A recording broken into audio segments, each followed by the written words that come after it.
할렐루야. 4월 18일 금요일 매일 성경 묵상 가이드입니다. 오늘 말씀은 누가복음 23장 26절에서 43절의 말씀입니다. 세상에 되어지는 일들을 보면 악이 이기는 것 같은 상황들이 너무나 많습니다. 그래서 많은 사람들이 악한 길에 동참하기도 하죠. 왜냐하면 그들의 세력이 매우 큰 것을 보기 때문이죠. 혹시 여러분들은 어떤 편에 서셨을까요?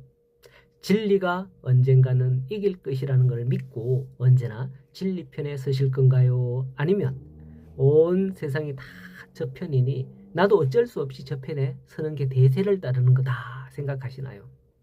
오늘 말씀에 보면 많은 무리들이 예수님을 십자가에 못 박으라 외치는 대로 예수님께서는 십자가 사형을 언도받아 십자가를 지고 가십니다. 그런데 로마 군병들이 시몬이라는 구레네 사람을 붙들어서 예수님의 십자가를 대신 지고 가도록 하는 거예요. 어떻게 보면 응급결에 붙들려서 십자가를 지게 되는 거죠. 그는 구레네 시골에서 오는 중이었습니다. 도대체 이 무슨 상황이지?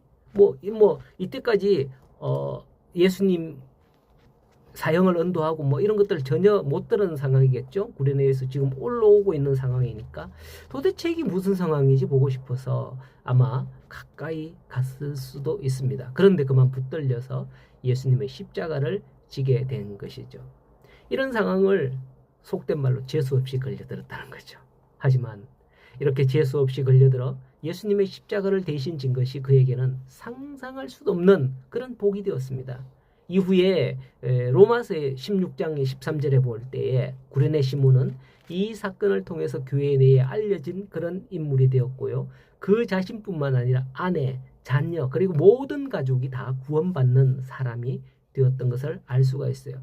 심지어 바울은 그의 아들 루포의 어머니 곧 시몬의 아내를 자신의 어머니라고 하면서까지 경의를 표하였던 것을 볼 수 있죠. 결국 구레네 시몬은 바로 비록 이런 응급결이었다 할지라도 그리스도의 십자가에 동참함으로써 성경에 그와 그의 가족들의 이름이 기록되어 있고 온 가족이 구원을 받으며 초대교회에서 존경받는 은혜가 그들에게 임하였던 것을 알 수가 있는 겁니다. 그렇습니다. 성도 여러분, 이를 볼 때에 우리도 억지로 지는 십자가, 예수님 때문에 복음의 일로 또 교회에서 억지로 시키는 거 그런 것 역시 억지로 십자가를 지는 게 아닌가 생각될 때도 있죠.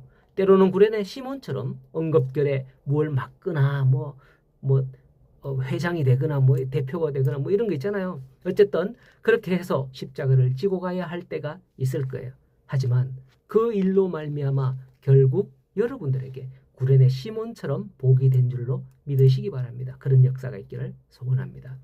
자, 이렇게 많은 무리들에 의해서 십자가를 지시지만 예수님, 백성 중에 여자 중에 예수님을 따르며 슬피 우는 자들 큰 무리가 있었다고 성경에 기록되어 있어요. 얼마 전에는 베드로는 예수님을 멀찍이 따랐죠. 그죠? 멀찍이 따랐지만은 지금 보면 슬퍼하는 그 사람들이 예수님을 따랐다. 그렇게 표현하고 있습니다. 그들은 슬퍼하며 울고 이제 예수님 죽으시면 어떻게 해요? 이런 마음으로 따랐지만은 예수님께서는 십자가의 고통 속에서도 슬퍼하는 여인들을 보면서 나를 위해 울지 말고 너희와 너희 자녀를 위해 울라라고 말씀을 하는 거예요. 우리는 어떨까요? 이번 주간이 고난주간이고 특별히 오늘이 금요일입니다. 예수님이 십자가에 돌아가신 날이죠. 우리는 예수님을 생각할 때에 마음이 저미고 눈물이 핑 돕니다. 우리는 우리를 위해 돌아가신 예수님을 마음의 중심에 놓고 이렇게 엄숙하게 생각하고 그런 마음을 느끼죠. 하지만 오늘 예수님의 말씀을 생각해 볼 때에 우리와 우리 자녀를 위해서 교회와 세상을 위해서 울어라 이렇게 말씀하는 것 같지 않습니까? 이번 고난주간이 또 부활주일이 예수님의 주인공이지만은 예수님의 말씀처럼 우리가 행할 수 있기를 바랍니다. 자녀를 위해 울고 기도하고 교회와 성도와 세상을 구원하는 그런 초석을 놓기 위해서 발부둥치는 그런 시간들이 될 수 있어야 되지 않을까요?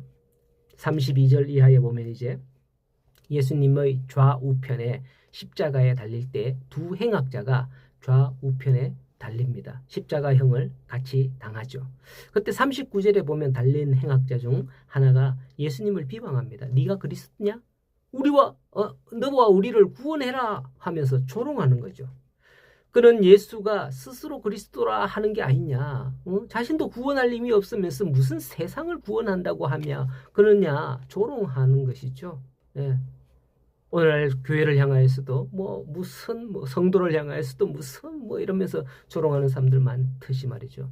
하지만 다른 행악자는, 반대편에 있는 다른 행악자는 예수님의 죽음이 자기들의 죽음과는 다르다는 걸 발견합니다. 자신들은 악을 행함으로써 죄에 대한 형벌이지만은 예수님은 형벌을 받을 만한 아무 죄가 없음에도 불구하고 죽게 된 것을 본 것이죠. 이에 그는 예수여 당신의 나라에 임하실 때에 나를 기억하소서라고 합니다. 이렇게 행악자라고 할지라도 예수님의 의로우심을 발견하게 되는 것을 볼 수가 있습니다. 그러나 눈에는 뭐밖에 안 보인다고 행악자들은 예수님을 십자가에 매달고서도 계속적으로 희롱하는 걸 밑에서 볼 수 있죠. 밑에 다른 행악자 하는 게 십자가에 달린 행악자들 말고요. 다른 사람들 말이죠. 예수님의 옷을 제비 뽑고 비웃고 희롱합니다. 그들은 관리이며 군인들이었습니다. 지도자요 지배자였습니다. 예수님께서는 그러한 자들을 향하여서 아버지 저들의 죄를 사하여 주옵소서, 자기들이 하는 것을 알지 못함이니이다 하며 용서를 구하는 것을 볼 수가 있습니다. 왜냐하면 십자가에 달린 행악자 중에 한 사람보다도 더 못하기 때문에 그 사람들이, 행악자는 자기의 죄를 시인하고 예수님께 나를 기억해 달라고 하지만 그들은 예수님의 죽음 앞에서조차 예수님께 희롱을 가하고 있는 것을 볼 수가 있는 거예요. 예수님은 회개하는 행악자에게는 오늘 네가 나와 함께 낙원에 있으리라고 합니다. 그는 분명히 구원받은 게 확실하죠. 예수님이 선포하셨으니까요. 그러나 회개하지 않고 있는 그 아래에 있는 행악자들에게는 뭐라고 합니까? 하나님께 기도하는 거예요. 아버지 저들의 죄를 사하여 주옵소서. 그렇습니다. 아무리 자기들이 권세가 있고 자기들이 의롭게 행했고 법을 따랐고 그랬다 할지라도 이러한 회개하는 행악자보다도 못한 저들을 볼 수가 있는 거예요. 예수님의 마음은 저들이 자기 하는 것을 알지 못합니다. 저들의 죄를 사하여 주시옵소서 하는데 저들은 오히려 자기들의 죄를 알지 못한 채 더 행악을 가하고 있는 것을 볼 수가 있습니다. 여러분, 지금 주님이 내 곁에 계시는 줄 압니다. 기회 있을 때 예수여 당신의 나라에 임하실 때 나를 기억하소서 고백해야 되지 않겠습니까? 우리의 구원을 위해 십자가를 지신 예수님의 죽음을 헛되이 해서는 안 될 겁니다. 오늘날 고난주간에 단지 예수님의 죽으심을 생각할 때에 예수님이 불쌍하다 그런 마음으로 슬퍼 눈물을 흘릴 게 아니라 예수님의 말씀처럼 너희 자녀를 위해서 울라.